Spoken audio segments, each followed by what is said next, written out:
아니, 너는 내가 여자로 안 보이냐? 다들 나만 보면 가만 안 둬서 난리인데? 넌 뭐야? 미모의 미국 여성이 술이 취한 채 골목길에서 혼잣말을 하고 있습니다. 여러분은 평소에 까칠하기로 유명한 여성과 단둘이 모르는 곳에 갇히게 되면 어떤 기분이 드실까요? 오늘 이야기는 어린 나이에 입대해 하사가 된 미군 여성 이야기입니다. 외모와 다르게 까칠한 성격의 그녀가 실수로 훈련 중 한국 남자와 산에서 굴러떨어졌다고 하는데요. 꼬박 하루 만에 두 사람이 구출되었을 때 그녀의 표정은 매우 심란했다고 합니다. 두 사람 사이에 어떤 일이 있었을까요? 바로 들어보시죠. 구독과 좋아요는 감동 블라썸에 큰 힘이 됩니다. 제 이름은 레이첼 하퍼예요. 25살, 미네소타 출신이고 현재 미군 하사입니다. 고등학교 졸업장을 받은 그날 바로 입대했으니까 벌써 군복을 입은 지 7년째네요. 누구보다 빨리 하사로 진급했다는 소리를 듣지만 솔직히 그 과정이 순탄했다고 말할 수는 없어요. 미네소타의 작은 시골 마을에서 자란 저에게 군대는 탈출구였습니다. 집안 형편도 넉넉하지 않았고 대학 등록금을 마련할 방법도 없었거든요.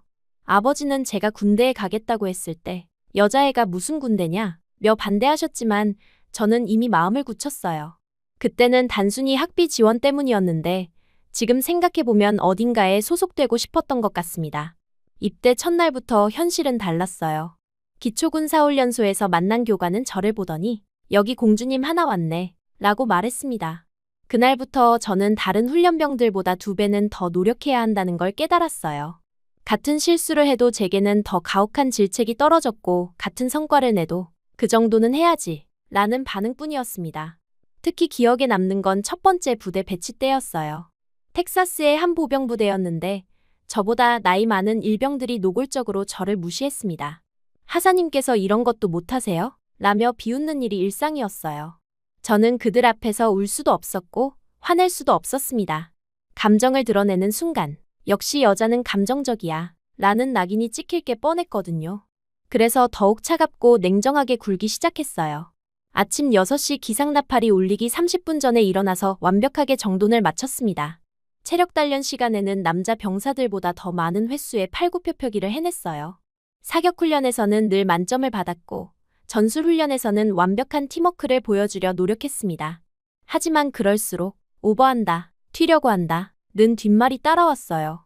가장 힘들었던 건 남자들과의 관계였습니다. 처음엔 순수하게 동료로 접근해오는 줄 알았던 병사들도 시간이 지나면서 본색을 드러냈어요. 하사님, 오늘 저녁에 시간 있으세요? 라며 접근해오거나 심지어 여자 하사랑 같이 근무하면 좋겠다 며 노골적인 말을 하는 사람들도 있었습니다. 저를 군인이 아닌 여자로만 보는 시선들이 점점 더 견디기 어려워졌어요. 그런 경험들이 쌓이면서 저는 남자들에 대해 완전히 벽을 쌓았습니다. 업무상 필요한 대화 외에는 아예 말을 하지 않았어요. 사적인 모임도 철저히 피했고 혼자 지내는 시간이 늘어났습니다. 동료들은 저를 얼음여왕이라고 불렀지만 그게 오히려 편했어요. 적어도 함부로 대하지는 못할 테니까요. 그렇게 5년을 버텨내고 하사로 진급했을 때 저는 나름의 성취감을 느꼈습니다. 최연소 하사 진급이라는 기록도 세웠어요. 하지만 기쁨도 잠시 곧 또 다른 시련이 기다리고 있었습니다. 하사가 되면서 제 밑에 남자 병사들이 배치됐는데 그들 중 몇몇은 여자 상관을 인정하지 않으려 했어요. 하사님이 뭘 알겠어요? 라며 대놓고 무시하는 일병도 있었고 제가 내린 명령을 한 번 더 생각해 보겠습니다. 라며 거부하는 상병도 있었습니다. 심지어 제가 없는 자리에서 여자가 군대에서 뭘 할 수 있겠냐 는 말까지 했다는 걸 나중에 알게 됐어요. 그럴 때마다 저는 더욱 강하게 나갔습니다. 감정을 드러내면 안 된다는 걸 너무 잘 알고 있었거든요. 그러던 어느 날 아침, 평소와 다름없이 부대 게시판을 확인하는데 제 이름이 적힌 명령서가 붙어 있었어요. 주한미군 파견 명령이었습니다. 예고도 없었고 준비할 시간도 딱히 주어지지 않았어요. 중대장을 찾아가 자초지종을 물어봤지만 내가 적임자라고 판단했다 는 말뿐이었습니다. 솔직히 말하면 저는 그 말을 순수하게 받아들일 수 없었어요. 혹시 골치 아픈 여자 하사를 다른 곳으로 보내고 싶었던 게 아닐까 하는 생각이 들었거든요. 하지만 명령은 명령이었고 저는 순응할 수밖에 없었습니다. 한국이라는 나라에 대해 제가 알고 있던 건 많지 않았어요. 하지만 큰아버지가 베트남전에 참전했을 때의 이야기들이 머릿속에 남아 있었습니다. 추수감사절이나 크리스마스 때 가족들이 모이면 큰아버지는 늘 전쟁 이야기를 했어요. 한국군들은 작지만 무섭더라. 전투에서는 정말 잔인할 정도로 철저했어. 적에게는 자비가 없었지. 어릴 때는 그저 전쟁 영웅담 정도로 들었지만 나이가 들면서 그 말들이 다르게 들리기 시작했어요. 특히 잔인하다는 표현이 계속 머릿속에 남아 있었습니다. 물론 전쟁 상황에서의 이야기겠지만 그래도 무의식적으로 한국 남자들에 대한 두려움 같은 게 생겼던 것 같아요. 인천공항에 도착했을 때의 첫인상은 의외였습니다. 미국을 떠나기 전에 상상했던 것과는 완전히 달랐어요. 공항은 깔끔하고 현대적이었고 시설도 미국과 크게 다르지 않았습니다. 공항 직원들도 친절했고 영어도 웬만큼 통했어요. 하지만 곧바로 평택 기지로 이동하면서 긴장감이 다시 올라왔습니다. 기지 정문을 통과할 때의 느낌이 아직도 생생해요. 한국 경비병들과 미군 헌병들이 함께 근무하고 있었는데 한국 병사들의 표정이 굉장히 진지했습니다. 예상했던 것보다 훨씬 전문적이고 체계적인 모습이었어요. 그때 처음으로 내가 알고 있던 한국과는 다를 수도 있겠다는 생각이 들었습니다. 숙소로 안내받는 동안 기지 곳곳을 둘러볼 수 있었어요. 미군 기지 내부는 미국과 거의 똑같았지만 창밖으로 보이는 한국의 풍경은 완전히 달랐습니다. 빌딩들도 다르고 간판들도 다르고 심지어 공기 냄새까지 달랐어요. 새로운 환경, 새로운 사람들과 다시 적응해야 한다는 부담감이 몰려왔습니다. 기지에 도착하자마자 동료 미군 병사들이 저를 반겼어요. 하지만 그 환영이 썩 유쾌하지만은 않았습니다. 오, 새로운 여하사네. 여기 분위기 좀 바뀌겠는데. 같은 말들이 오갔거든요. 몇몇 병사들의 시선은 명백히 불순했어요. 저를 군인이 아닌 다른 존재로 보고 있다는 게 느껴졌습니다. 첫날 저녁 식당에서 식사를 하는데 옆 테이블에서 제 이야기를 하는 소리가 들렸어요. 새로운 하사 봤어? 꽤 예쁘던데. 좀 차가워 보이긴 하지만 시간이 지나면 풀릴 거야. 여기 오래 있으면 외롭잖아. 우리가 잘해주면 되지. 이런 식의 대화였습니다. 그 순간 미국에서와 똑같은 상황이 반복될 거라는 확신이 들었어요. 장소만 바뀌었을 뿐 사람들의 시선과 태도는 동일했습니다. 저는 그날부터 더욱 철벽을 쳤어요. 인사할 때도 최소한으로 했고 사적인 대화는 아예 차단했습니다. 며칠 지나지 않아 아이스코인이라는 별명이 생겼고 곧 까칠한 여하사로 정착됐어요. 사실 그런 별명이 생기는 게 더 편했습니다. 적어도 함부로 대하지는 못할 테니까요. 업무에만 집중하고 개인적인 관계는 최대한 피하는 게 제 생존 전략이었어요. 한국에 온 지 보름 정도 됐을 때 드디어 한국군과의 합동훈련 공지가 내려왔습니다. 완전군장 산악훈련이었어요. 저는 그런 훈련을 미국에서 수없이 해봤기 때문에 별로 걱정하지 않았습니다. 오히려 한국군들 앞에서 미군의 실력을 보여줄 수 있는 기회라고 생각했어요. 훈련 브리핑에서 한국군 지휘관들을 처음 봤는데 생각보다 젊고 전문적이었습니다. 영어도 유창했고 훈련 계획도 체계적으로 짜여 있었어요. 그때까지만 해도 저는 한국군도 미국군과 크게 다르지 않겠구나라고 생각했습니다. 훈련 전날 밤 장비를 점검하면서 동료 병사가 말을 걸어왔어요. 한국군들 좀 빡세다던데 괜찮겠어? 특히 여자한테는 더 까다롭다던데. 저는 별로 대수롭지 않게 생각했습니다. 군인이면 다 비슷하겠죠. 훈련은 훈련이에요. 하지만 속으로는 약간의 긴장감이 있었어요. 새로운 환경에서 낯선 사람들과 함께하는 첫 번째 훈련이었으니까요. 더욱이 한국군 병사들 앞에서 실력을 보여줘야 한다는 부담감도 있었습니다. 여자 하사로서 절대 뒤처질 수 없다는 자존심도 있었고요. 훈련 당일 아침 5시 집합 장소에 나가보니 한국군 부대에서 온 병사들이 이미 도착해 있었습니다. 생각보다 젊어 보였고 체격도 미군 병사들과 크게 다르지 않았어요. 하지만 뭔가 분위기가 달랐습니다. 더 절제되어 있고 침묵을 지키는 느낌이었어요. 인사를 나누는 과정에서도 그들은 필요한 말만 주고받았습니다. 미군 병사들처럼 농담을 하거나 웃고 떠드는 모습은 보이지 않았어요. 오히려 좀 더 진지하고 집중된 분위기였습니다. 그때 처음으로 이 사람들은 정말 다르구나라는 생각이 들었어요. 산 입구에서 출발할 때만 해도 날씨는 맑았습니다. 10월 말 한국의 가을 날씨는 미네소타와 비슷했어요. 완전군장에 20kg가 넘는 배낭을 메고 시작한 행군은 처음엔 순조로웠습니다. 저도 페이스를 맞춰가며 별 문제 없이 따라갔어요. 한국군 병사들의 행군 속도가 생각보다 빨랐지만 그 정도는 충분히 따라갈 수 있었습니다. 오히려 미군 병사들 중에서는 제가 가장 앞쪽에서 걷고 있었어요. 그때까지만 해도 저는 나름 만족스러웠습니다. 역시 내가 이런 훈련에는 자신 있지라는 생각이 들었거든요. 하지만 중턱쯤 올라갔을 때 갑자기 하늘이 어두워지기 시작했어요. 아침에는 맑았던 하늘에 구름이 몰려오더니 금세 비가 내리기 시작했습니다. 처음엔 이슬비 정도였는데 점점 거세져서 폭우가 됐어요. 문제는 제가 판초우이를 제대로 준비하지 못했다는 거였습니다. 한국의 날씨를 과소평가했던 거죠. 미국에서 쓰던 레인 재킷만 준비했는데 이건 이런 폭우에는 역부족이었어요. 금세 옷이 젖기 시작했고 무거운 배낭까지 더해져서 움직임이 둔해졌습니다. 비에 젖은 등산로는 생각보다 훨씬 위험했어요. 진흙으로 변한 길이 미끄러웠고 무거운 장비 때문에 균형을 잡기가 어려웠습니다. 앞서가던 대열에서 점점 뒤처지기 시작했어요. 평소 체력에 자신 있었던 저로서는 당황스러운 상황이었습니다.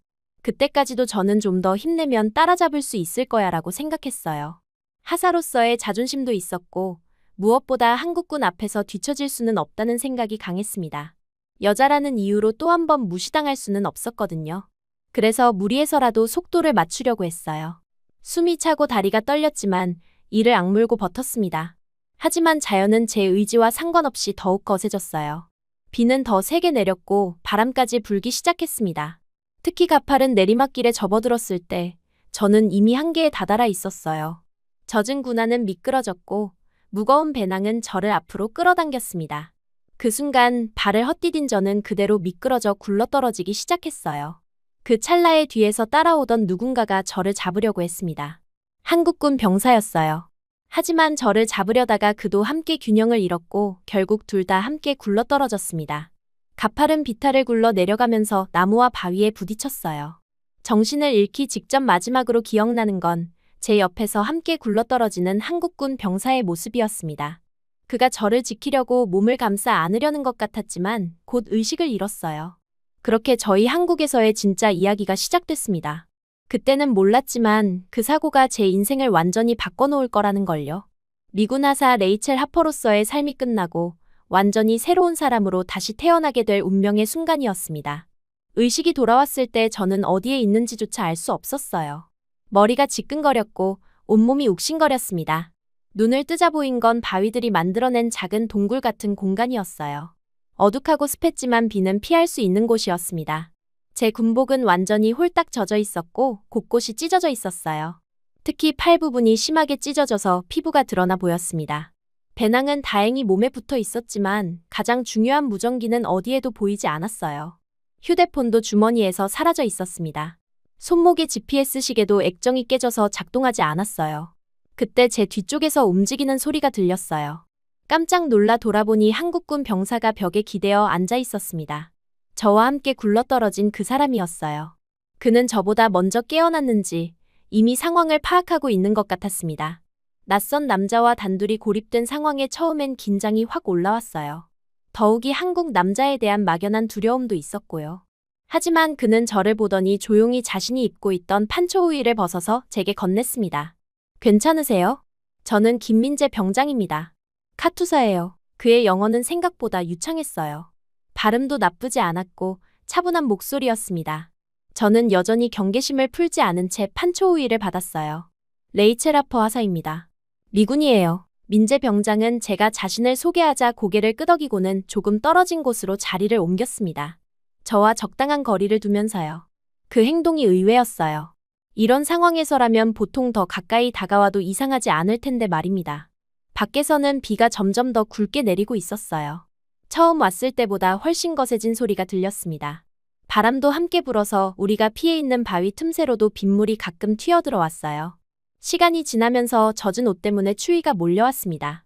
체온이 급격히 떨어지고 있다는 걸 느낄 수 있었어요. 저도 모르게 몸이 떨리기 시작했습니다. 민재 병장은 그런 저를 지켜보더니 갑자기 자신의 배낭에서 뭔가를 꺼냈어요. 그런데 그가 갑자기 자신의 웃옷을 벗어제끼기 시작했어요. 그 순간 저는 이제야 본성이 드러나는구나라고 생각했습니다. 역시 남자들은 다 똑같다는 생각이 들면서 몸을 움츠렸어요. 하지만 제 예상과는 완전히 달랐습니다. 그는 자신의 마른 군복 상의를 저에게 건네며 말했어요. 옷을 갈아입으세요. 찢어진 옷을 그대로 입고 있으면 체온이 더 떨어져요. ROK라고 적힌 검은색 티셔츠였는데 만져보니 질감이 정말 좋았어요. 완전히 돌아서 주세요. 제가 말하자 민재 병장은 아무 말 없이 완전히 등을 돌렸습니다. 저는 재빨리 찢어진 상의를 벗고 그가 준 마른 옷으로 갈아입었어요. 그 와중에도 그는 단 한 번도 뒤를 돌아보지 않았습니다. 옷을 갈아입는 동안 저는 묘한 감정이 들었어요. 눈길 한 번 안 주는 그의 모습에 오히려 내심 자존심이 상하기도 했습니다.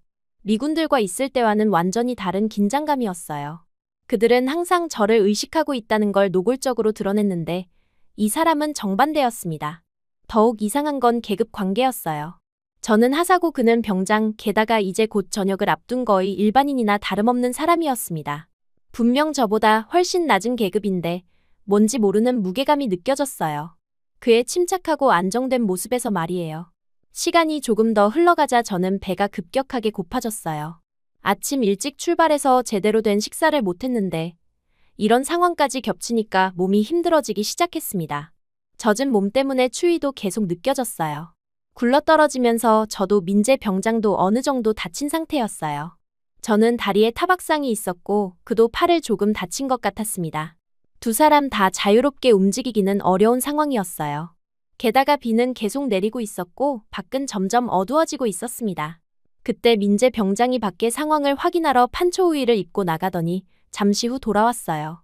인기척은 없어요. 아직 수색대가 오지 않은 것 같아요. 그가 밖에 나간 사이 저는 아까 그가 건넨 전투식량이 생각났어요.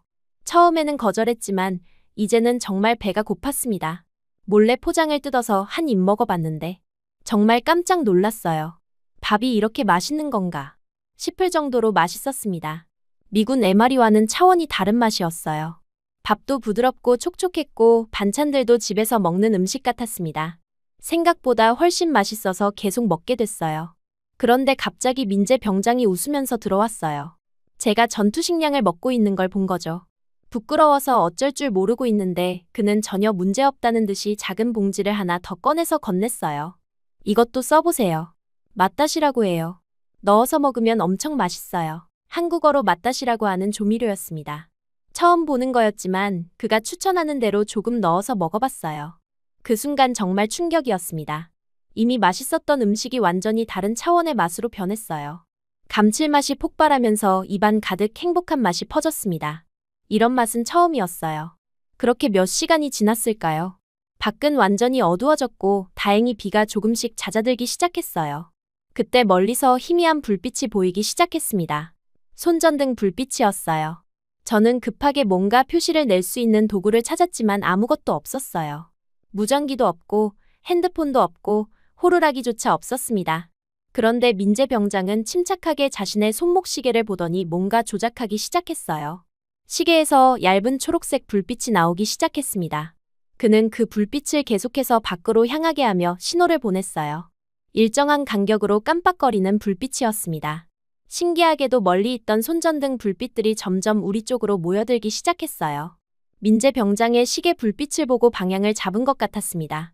그렇게 얼마 지나지 않아 수색팀이 우리를 발견했어요. 이 모든 상황이 정말 충격적이었습니다. 한국군의 체계적인 수색 방식, 민재 병장의 침착한 대응, 그리고 구조 작업의 전문성까지.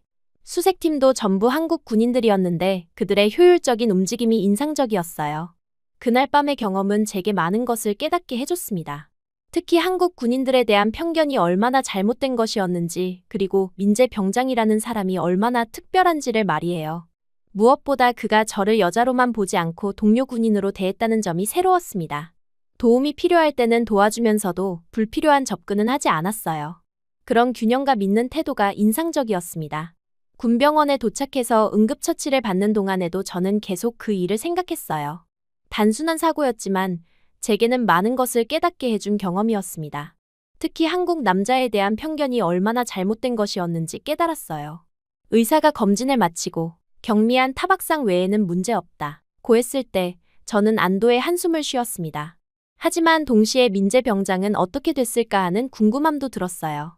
병원 복도를 걸으면서 저는 어제까지의 제가 얼마나 편견에 사로잡혀 있었는지 반성하게 됐습니다.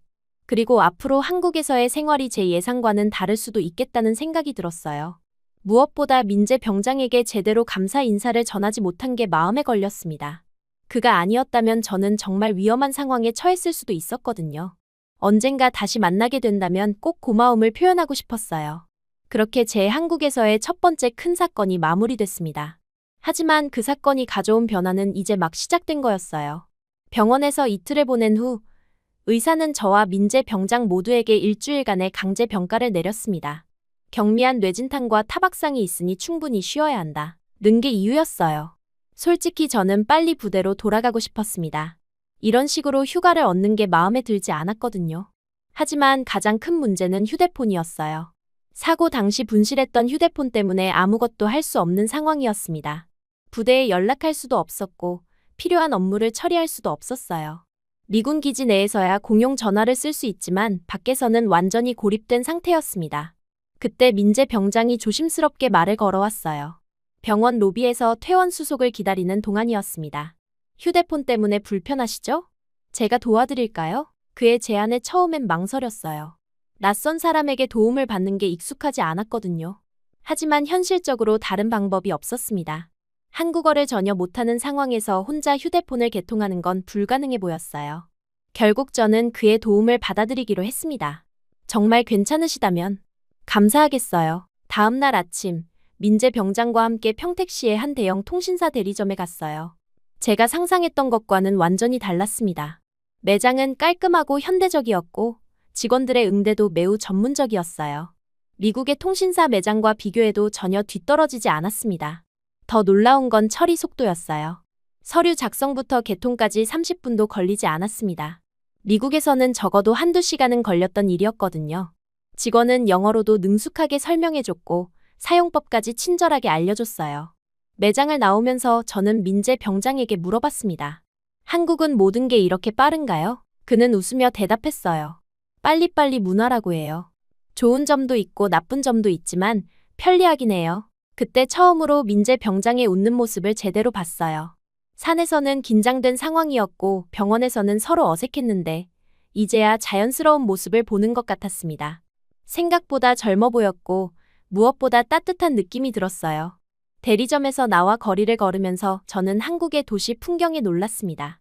미군 기지 밖으로 나온 건 처음이었거든요. 건물들이 정말 깔끔했고 거리도 생각보다 깨끗했어요. 사람들의 옷차림도 세련됐고 전체적으로 질서정연한 느낌이었습니다. 카페와 식당들도 미국과는 다른 매력이 있었어요. 간판 디자인부터 실내 인테리어까지 모든 게 섬세하고 정교했습니다.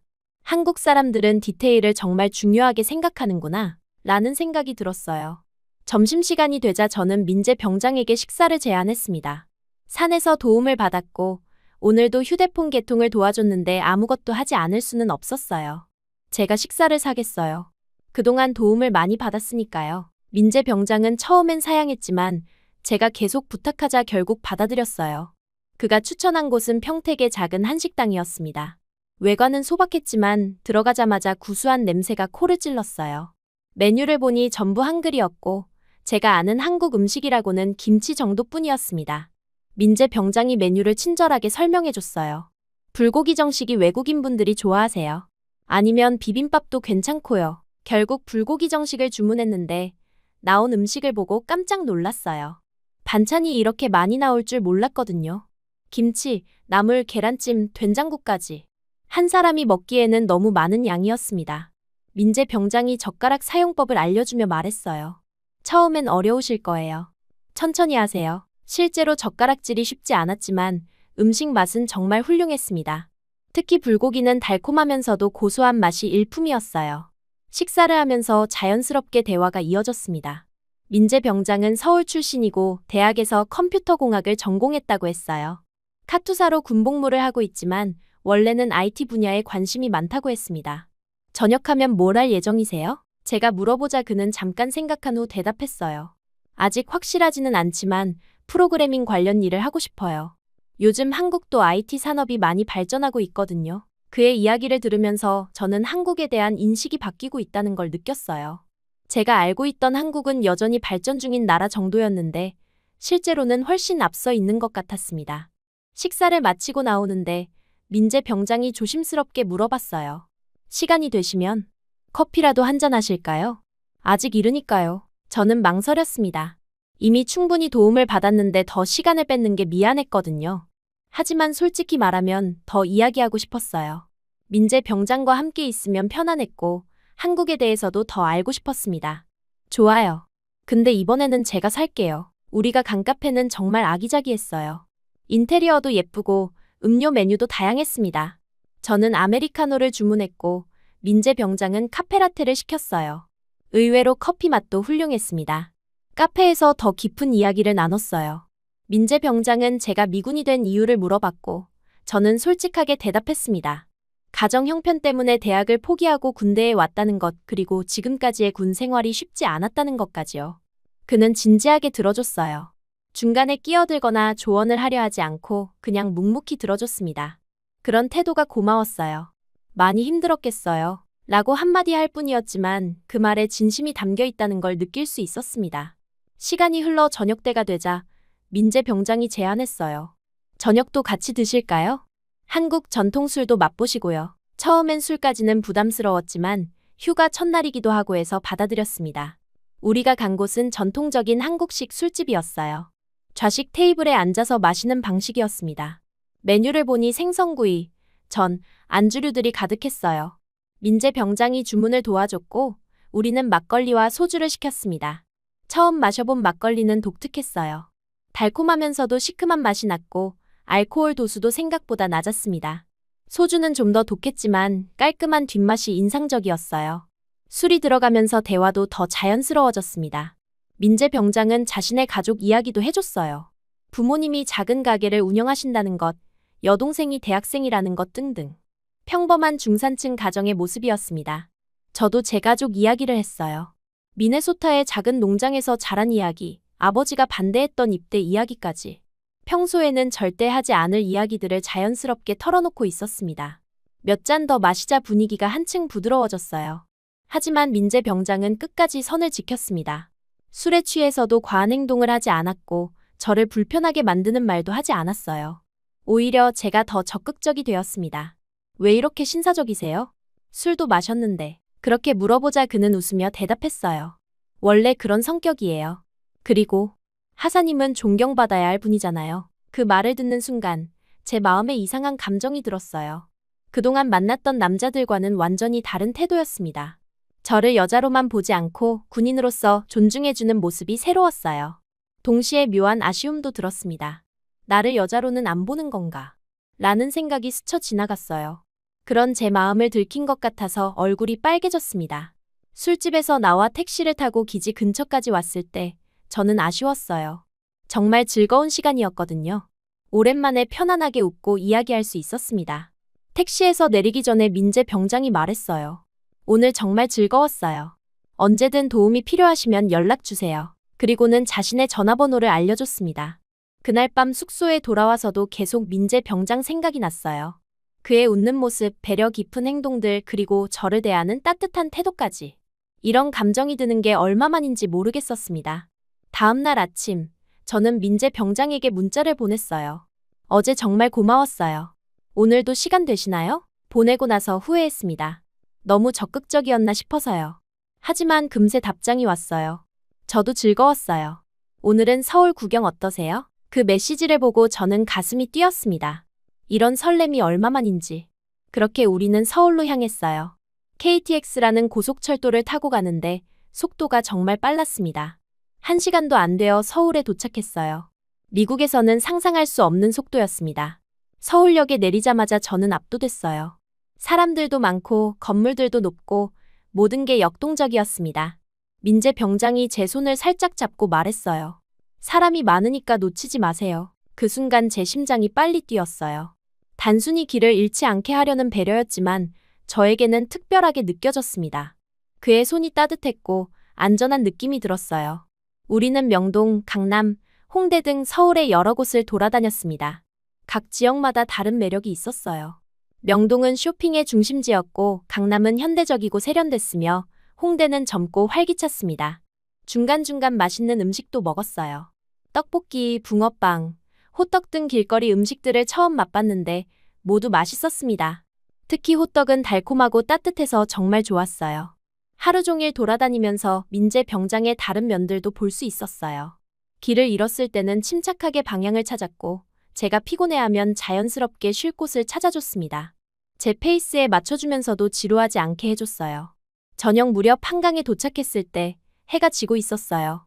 강변에 앉아서 치킨과 맥주를 시켜 먹으며 야경을 감상했습니다. 정말 로맨틱한 분위기였어요. 그때 민재 병장이 조심스럽게 말을 꺼냈어요. 사실, 저 곧 전역이에요. 다음 주에. 갑작스러운 고백에 저는 당황했습니다. 그럼, 계급이? 네, 이제 저는 민간인이 되고 하사님은 여전히 군인이시죠. 이제 저보다 높으신 분이니까. 누나라고 불러야 하나요? 그가 장난스럽게 말하자 저는 웃었어요. 민간인이 되면 계급은 상관없잖아요. 제가 그렇게 말하자 그는 진지한 표정이 됐어요.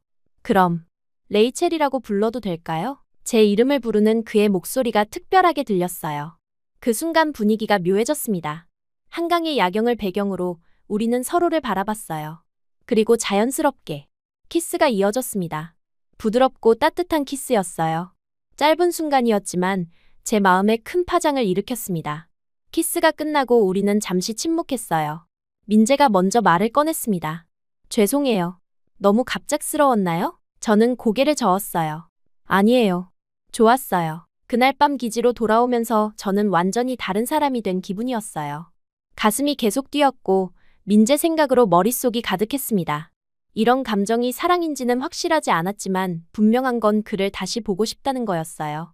휴가가 끝나고 부대로 복귀한 첫날, 저는 뭔가 이상한 분위기를 느꼈어요. 평소와 달리 동료들의 인사가 어색했고 제가 지나갈 때 수군거리는 소리가 들렸습니다. 처음에는 단순히 휴가 후 적응 문제라고 생각했지만 곧 그게 아니라는 걸 알게 됐어요. 점심시간에 식당에서 우연히 들은 대화가 시작이었습니다. 얼음 여왕이 녹았나 봐. 한국 남자랑 데이트했다며? 같은 말들이 제 귀에 들렸어요. 그 순간 제 얼굴이 화끈거렸습니다. 누군가 저를 봤나 보더군요. 더 충격적인 건 그들이 제 앞에서도 대놓고 농담을 하기 시작했다는 거였어요. 하사님, 휴가 잘 보내셨나요?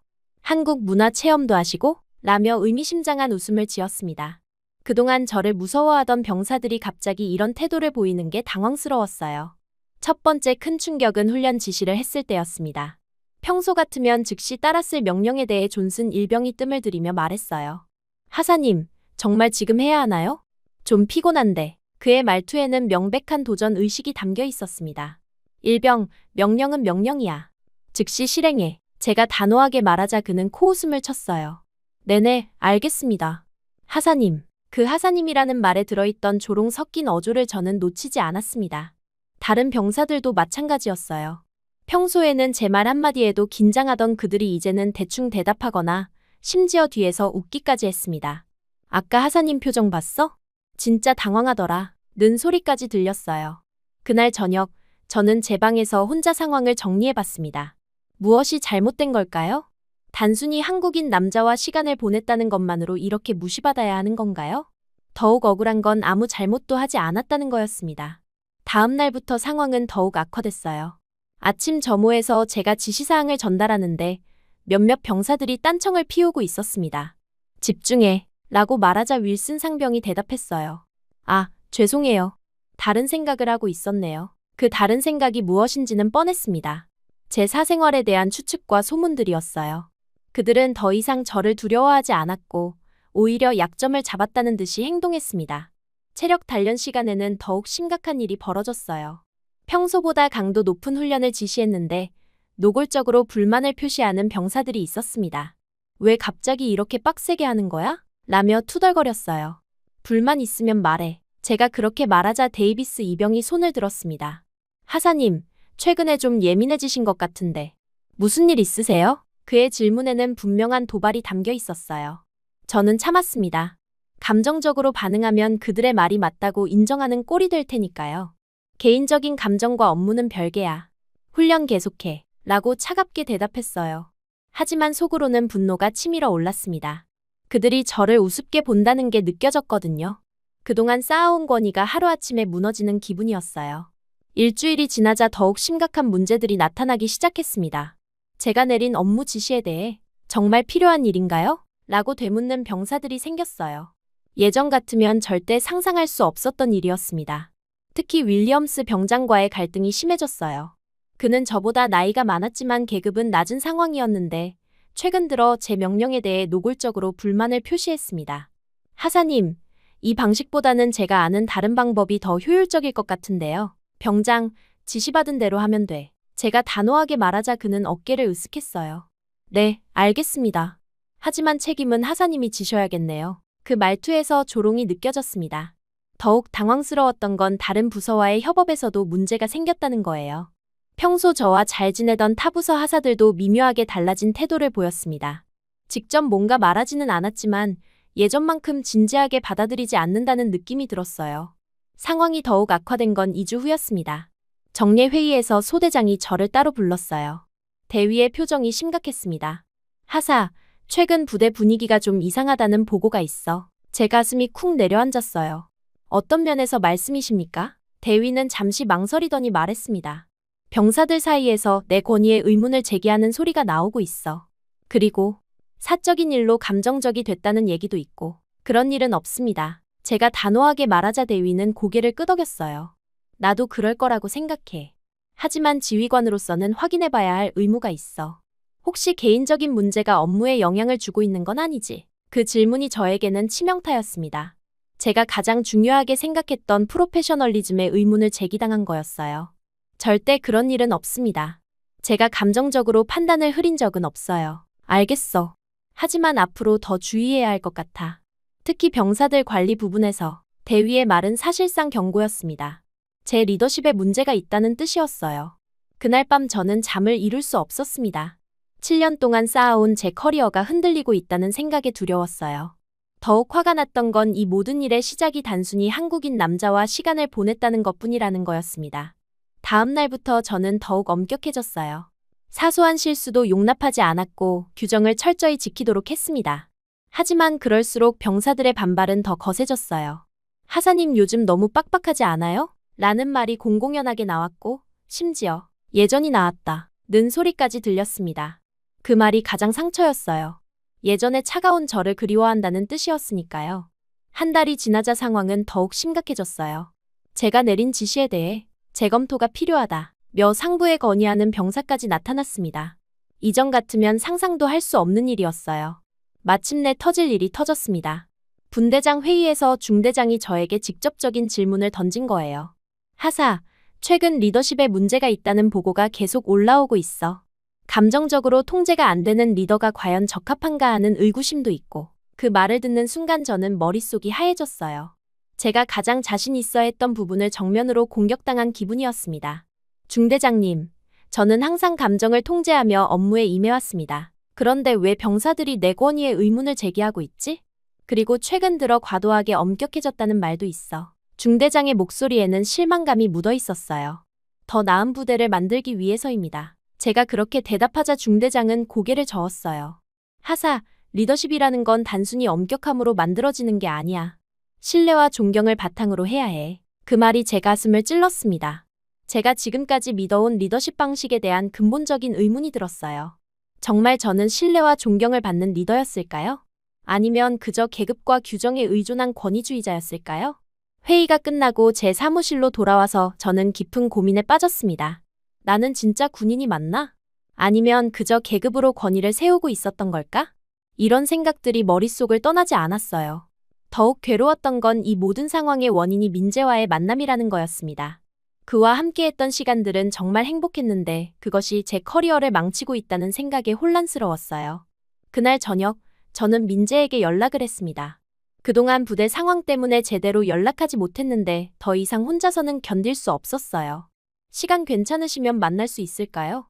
상담하고 싶은 일이 있어서요. 민재는 즉시 만나자고 했습니다. 우리는 기지 근처의 조용한 카페에서 만났어요. 제 표정을 본 민재가 걱정스럽게 물어봤습니다. 무슨 일이세요?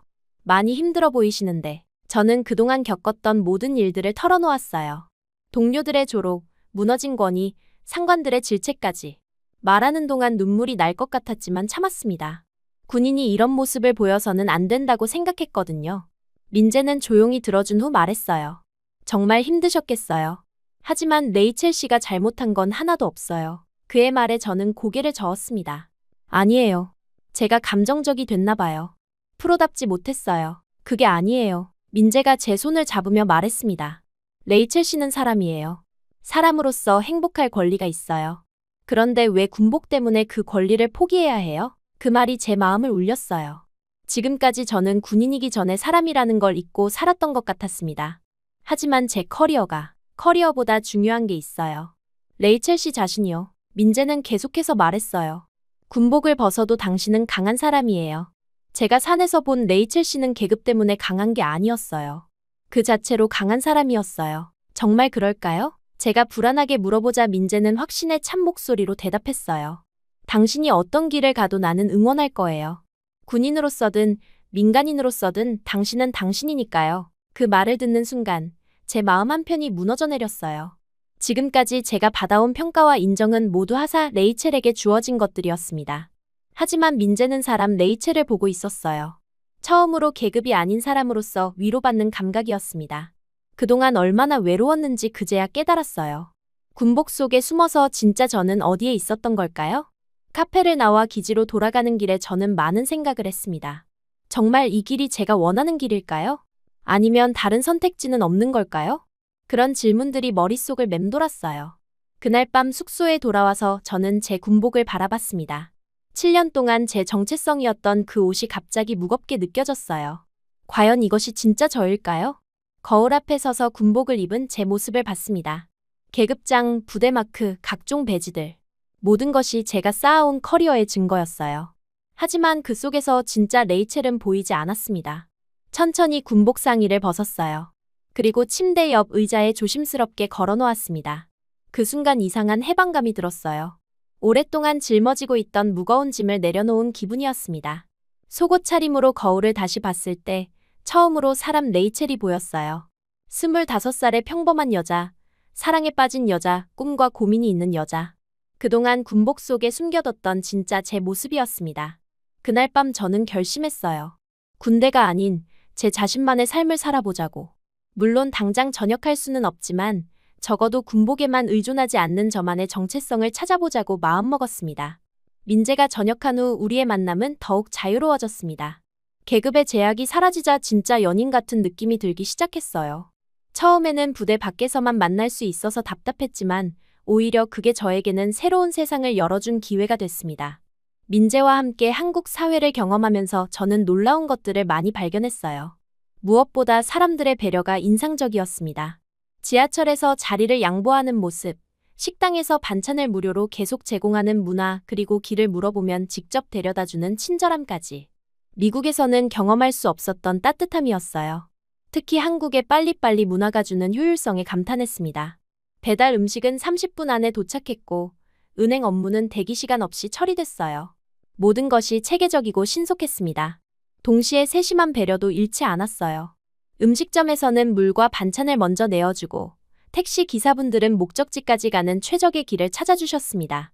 하지만 가장 큰 변화는 제 내면에서 일어났어요. 부대에서의 스트레스와 갈등 때문에 몸과 마음이 지쳐 있었는데 민재와 함께하는 시간들이 저를 치유해주고 있었습니다. 그는 제가 힘들어할 때마다 괜찮다, 천천히 하자, 며 위로해줬어요. 어느 날 민재가 조심스럽게 제안을 했습니다. 레이첼 씨, 뭔가 새로운 걸 배워보는 게 어때요? 운동 같은 거 말이에요. 저는 이미 군대에서 충분히 운동을 하고 있다고 생각했지만 그의 제안이 궁금했어요.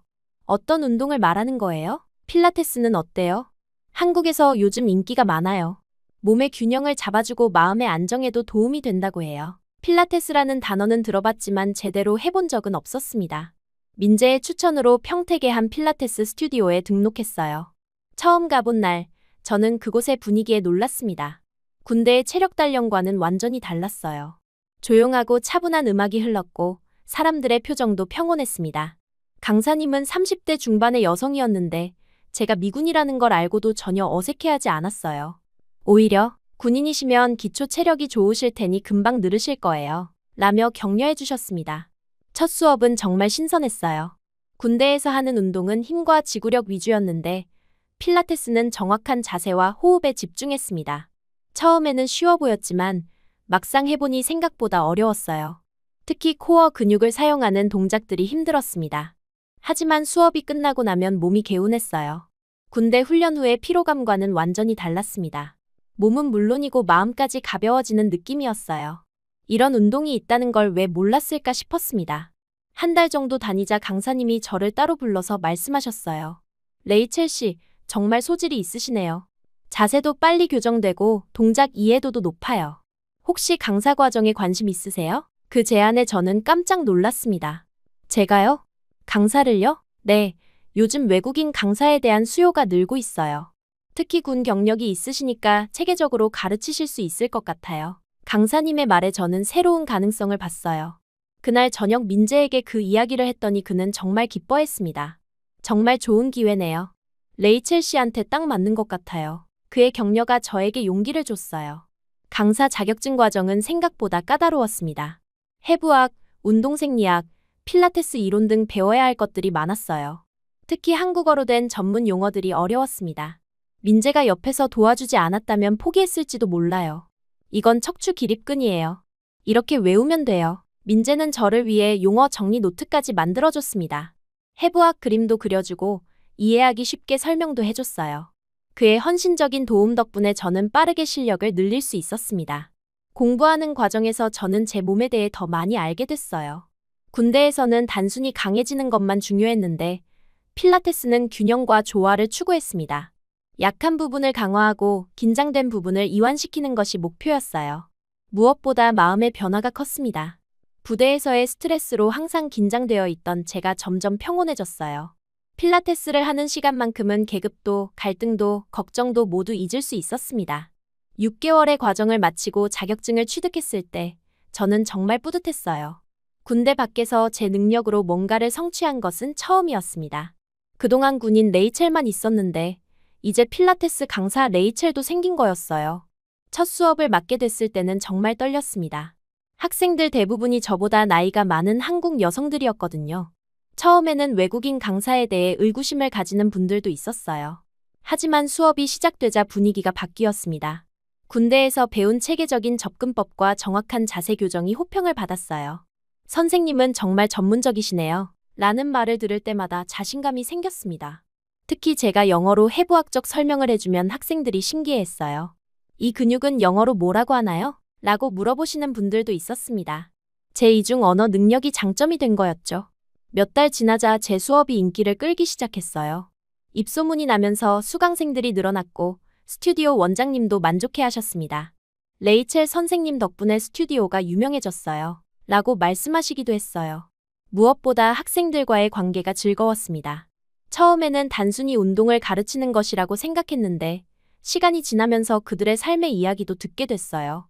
육아 스트레스, 직장 고민, 건강 문제 등 각자의 사연이 있었습니다. 한 학생분은 저에게 이렇게 말씀하셨어요. 선생님 수업 들으면서 제 몸이 많이 좋아졌어요. 그런데 더 중요한 건 마음이 편해진다는 거예요. 그 말을 들으니 정말 보람찼습니다. 민재도 제 변화를 기뻐했어요. 레이첼 씨가 정말 밝아졌어요. 예전보다 훨씬 자연스럽고 편안해 보여요. 그의 말이 맞았습니다. 저는 어느새 하사 레이첼이 아닌 사람 레이첼로 살고 있었어요. 부대에서의 일은 여전히 스트레스였지만 이제 그것이 제 전부는 아니었습니다. 필라테스 강사로서의 정체성이 생기면서 마음의 여유가 생겼어요. 군복을 벗고 나면 완전히 다른 세상이 기다리고 있었습니다. 어느 날 저녁, 민재와 한강에서 산책을 하며 대화를 나눴어요. 야경이 아름다운 밤이었습니다. 한국에 온 지 벌써 1년이 넘었네요. 라고 제가 말하자 민재가 웃었어요. 시간 정말 빨리 지나갔네요. 처음 산에서 만났을 때가 엊그제 같은데 그때의 기억이 떠올랐습니다. 폭우 속에서 고립됐던 그날, 저는 정말 무력했었는데 지금은 완전히 다른 사람이 된 기분이었어요. 민재 씨, 솔직히 말하면 저는 잠시 망설인 후 속마음을 털어놓았습니다. 미국이 자유의 나라라고 배웠지만 진짜 자유는 여기에 있었어요. 그 말에 민재가 놀란 표정을 지었어요. 정말 그렇게 생각해요? 네, 미국에서는 모든 게 선택의 자유였는데 사실 그 선택들이 저를 더 압박했어요. 여기서는 그냥 제가 하고 싶은 대로 할 수 있어요. 민재는 제 손을 잡으며 말했어요. 저도 레이첼 씨를 만나면서 많이 배웠어요. 용기 있게 사는 게 뭔지, 진정한 강함이 뭔지 알게 됐어요. 그의 말에 제 마음이 따뜻해졌습니다. 그날 밤 저는 중요한 결심을 했어요. 이제 정말 새로운 삶을 시작하고 싶다고 생각했습니다. 민재와 함께 미래를 그려보고 싶었어요. 몇 주 후, 저는 민재에게 제 마음을 고백했습니다. 저, 한국에서 새 삶을 시작하고 싶어요. 민재 씨와 함께요. 그 말에 민재의 눈이 반짝였어요. 정말요? 정말 저와 함께 하고 싶어요? 네, 확신해요. 민재 씨가 아니었다면 저는 여전히 군복 속에 갇혀 살았을 거예요. 그날 우리는 결혼에 대해 진지하게 이야기했습니다. 결혼을 결심한 후 가장 먼저 해야 할 일은 양가 부모님께 인사드리는 것이었어요. 특히 민재의 부모님을 만나는 것이 가장 걱정됐습니다. 외국인 며느리를 받아들이실 수 있을까 하는 두려움이 있었거든요. 민재는 제 걱정을 알고 미리 부모님께 충분히 설명드렸다고 했어요. 우리 부모님은 개방적이신 편이에요. 무엇보다 제가 행복해하는 모습을 보고 싶어 하시거든요. 드디어 부모님을 뵙는 날이 왔습니다. 서울의 작은 한옥에서 살고 계신 부모님은 생각보다 젊어 보이셨어요. 아버님은 작은 사업을 하고 계셨고 어머님은 평범한 주부셨습니다. 처음 만났을 때의 어색함이 금세 사라진 건 어머님의 따뜻한 배려 때문이었어요. 우리 민재가 정말 많이 달라졌어요. 밝아지고 책임감도 생겼어요. 라고 말씀하시며 제 손을 잡아주셨습니다. 아버님도 의외로 개방적이셨어요. 외국인이라고 해서 다를 것 없어요. 우리 아들을 사랑해주시는 마음이 중요하지. 그 말씀에 제 눈시울이 뜨거워졌습니다.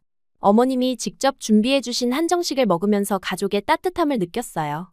미국에서는 경험할 수 없었던 것이었습니다.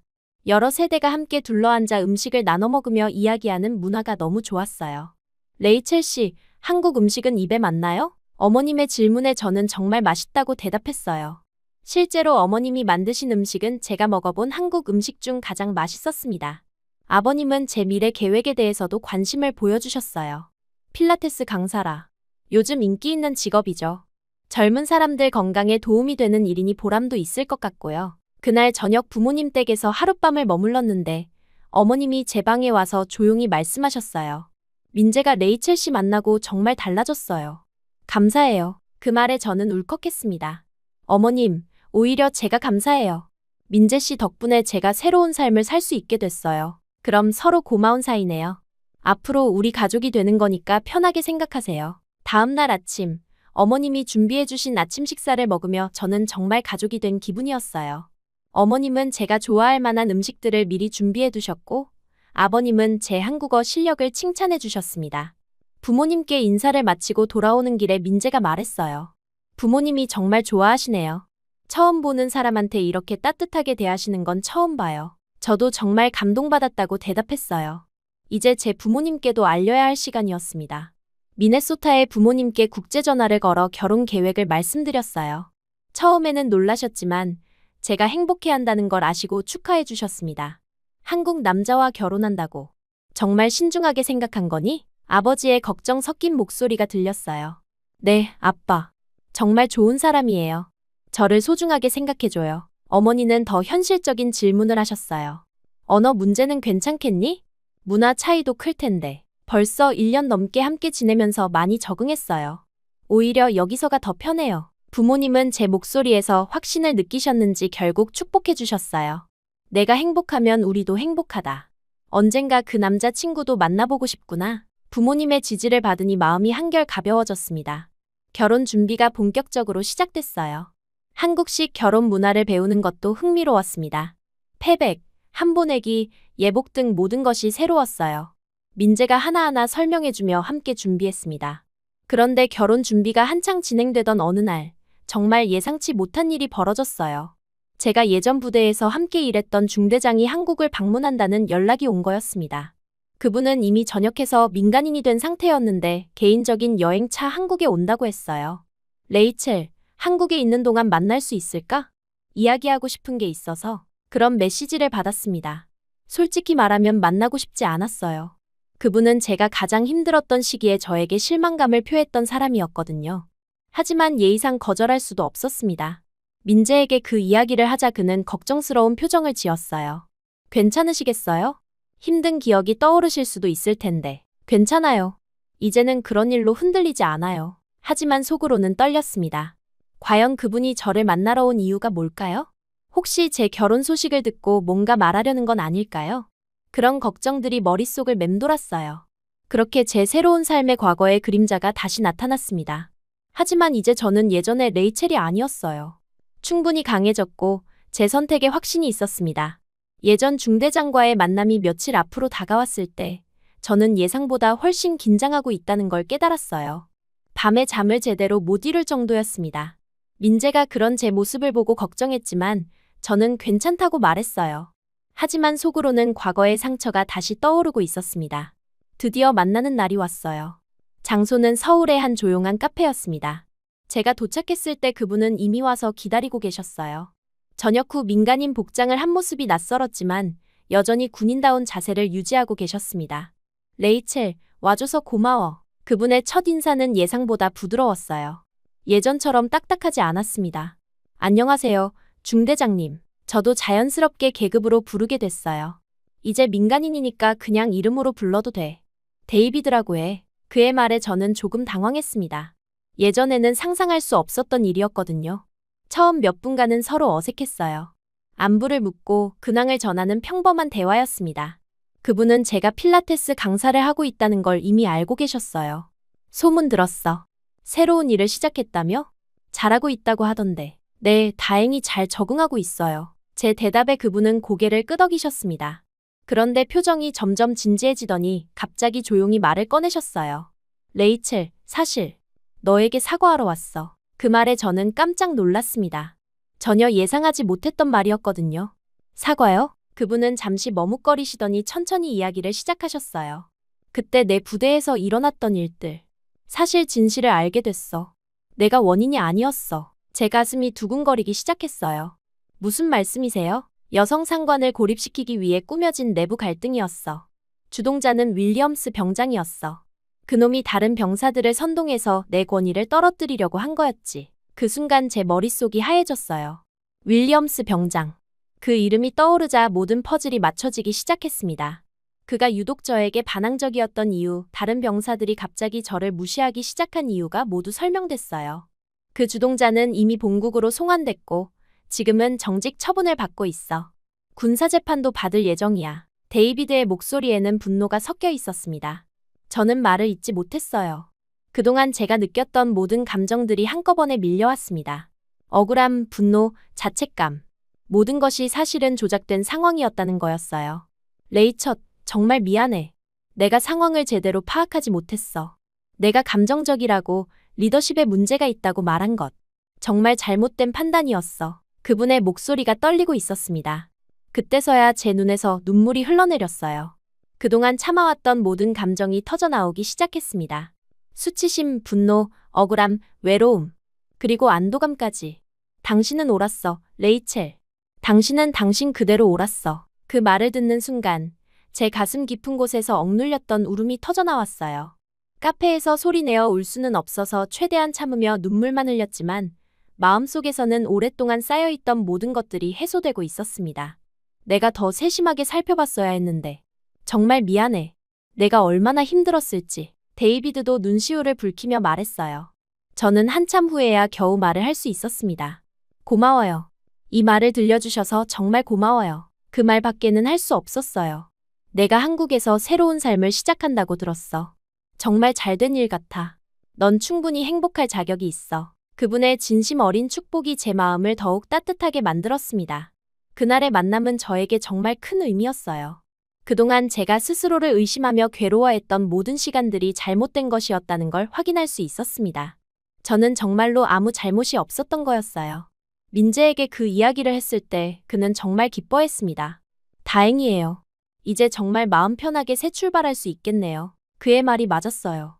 과거의 상처가 완전히 치유된 기분이었습니다. 그 일이 있은 후 결혼 준비는 더욱 즐거워졌어요. 마음의 짐이 완전히 사라지니까 모든 것이 밝게 보였습니다.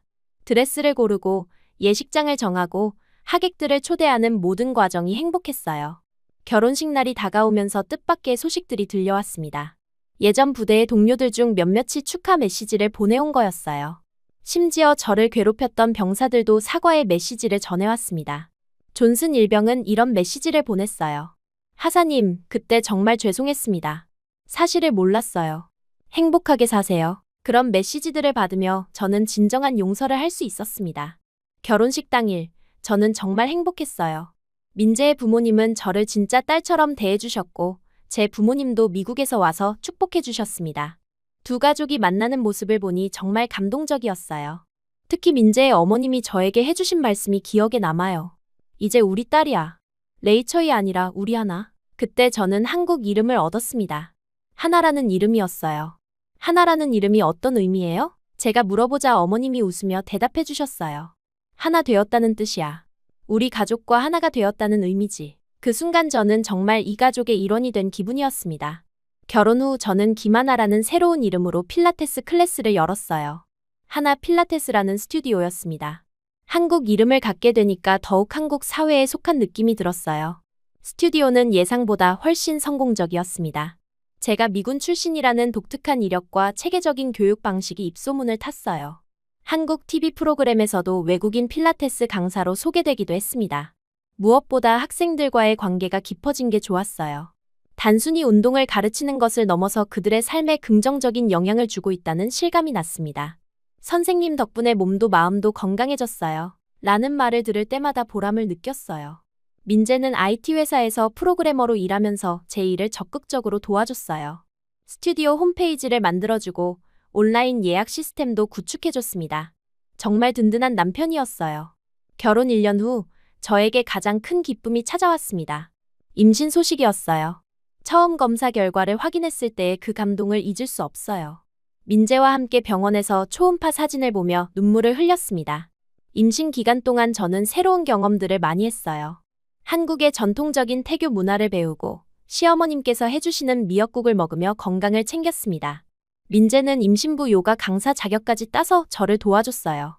출산 예정일이 가까워지면서 두려움도 있었지만 민재와 양가 부모님의 지지가 큰 힘이 됐어요. 특히 시어머님이 우리 하나가 건강한 아기 낳을 거야 라며 계속 격려해 주셨습니다. 드디어 출산날이 왔어요. 진통이 시작됐을 때의 고통은 정말 상상을 초월했습니다. 하지만 민재가 옆에서 손을 잡아주며 할 수 있어.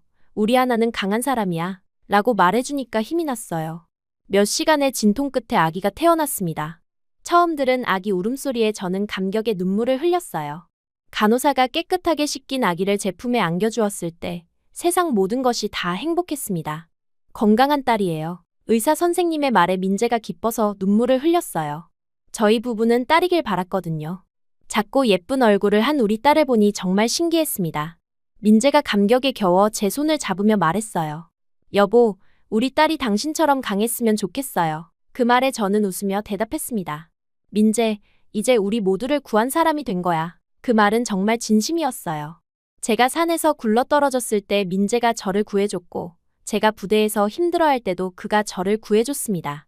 그리고 이제 우리 딸이 태어나면서 우리 가족 모두가 새로운 삶을 얻게 된 거였어요. 아기 이름은 미나로 지었습니다.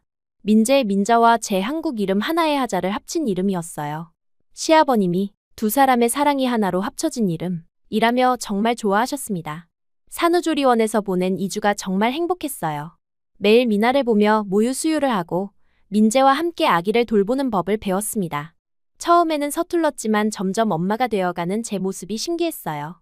집으로 돌아온 후에는 시어머님이 큰 도움이 되셨어요. 한국의 전통적인 육아법을 가르쳐 주시면서 동시에 제 방식도 존중해 주셨습니다. 서로 다른 문화의 좋은 점을 합치면 더 좋은 엄마가 될 거야 라고 말씀해 주셨어요. 미나가 생후 3개월이 됐을 때 저는 다시 필라테스 클래스를 시작했어요. 물론 예전만큼 많은 수업은 할 수 없었지만 산후 필라테스라는 새로운 분야를 개척했습니다. 같은 엄마들과 함께하는 수업이라 더욱 의미 있었어요. 수업에 참여하는 엄마들이 저에게 많은 질문을 했어요. 선생님은 어떻게 이렇게 빨리 몸매를 회복하셨어요? 육아와 일을 어떻게 병행하세요? 제가 미군 출신이라는 걸 아는 분들은 군인 출신 엄마의 육아법이 궁금해요. 라고도 했습니다. 그런 질문들에 답하면서 저는 제 과거를 부끄러워하지 않게 됐어요. 오히려 그 경험들이 지금의 저를 만든 소중한 자산이라는 걸 깨달았습니다. 군인 시절의 체력과 정신력이 육아에도 큰 도움이 됐거든요. 미나가 돌이 되던 날, 저희는 큰 잔치를 열었어요. 양가 가족뿐만 아니라 필라테스 학생들, 민재의 직장 동료들까지 많은 분들이 축하해 주셨습니다. 그 자리에서 저는 정말 감사한 마음이 들었어요. 시아버님이 축사에서 이런 말씀을 하셨어요. 하나는 우리 가족에게 정말 큰 선물을 준 사람입니다. 민재도 변하게 했고 우리에게도 새로운 기쁨을 주었어요. 그리고 이제 예쁜 손녀까지 낳아줬네요. 그 말을 들으며 저는 제 인생을 돌이켜봤어요. 미네소타의 작은 마을에서 태어나 군인이 됐고 한국에 와서 새로운 사랑을 만났습니다. 그리고 이제는 한국에서 진짜 제 이름으로 살아가는 사람이 됐어요. 더 이상 저는 미군 하사 레이첼 하퍼가 아니었습니다. 김하나라는 이름으로 필라테스 강사로, 아내로, 엄마로 살아가는 평범하지만 행복한 사람이 된 거였어요. 미나를 재우며 자장가를 불러주는 저를 보면서 민재가 말했어요. 여보, 정말 많이 변했어요. 처음 만났을 때의 차가운 모습은 온데간데 없네요. 그때의 나도 필요했던 시간이었어. 그래야 지금의 내가 될 수 있었으니까. 그날 밤 잠자리에 들면서 저는 창밖을 바라봤어요. 한국의 밤하늘에는 별이 많이 보였습니다. 미네소타에서 보던 별들과는 또 다른 느낌이었어요. 같은 하늘이지만 완전히 다른 곳에서 완전히 다른 사람으로 살고 있다는 게 신기했습니다. 그리고 깨달았어요. 진정한 자유는 선택의 기회가 많은 곳에 있는 게 아니라 진짜 자신으로 살 수 있는 곳에 있다는 걸. 저는 한국에서 그 자유를 찾았고 이제 제 딸도 그런 자유 속에서 자라나게 될 거였습니다. 미나가 커서 제게 물어볼 때가 올 거예요. 엄마는 어떻게 한국에 오게 됐어? 그때 저는 이 모든 이야기를 들려줄 거예요. 때로는 넘어져야 일어설 수 있다는 것, 진정한 사랑은 서로를 구원한다는 것, 그리고 용기를 내면 새로운 삶을 시작할 수 있다는 것을 말이에요.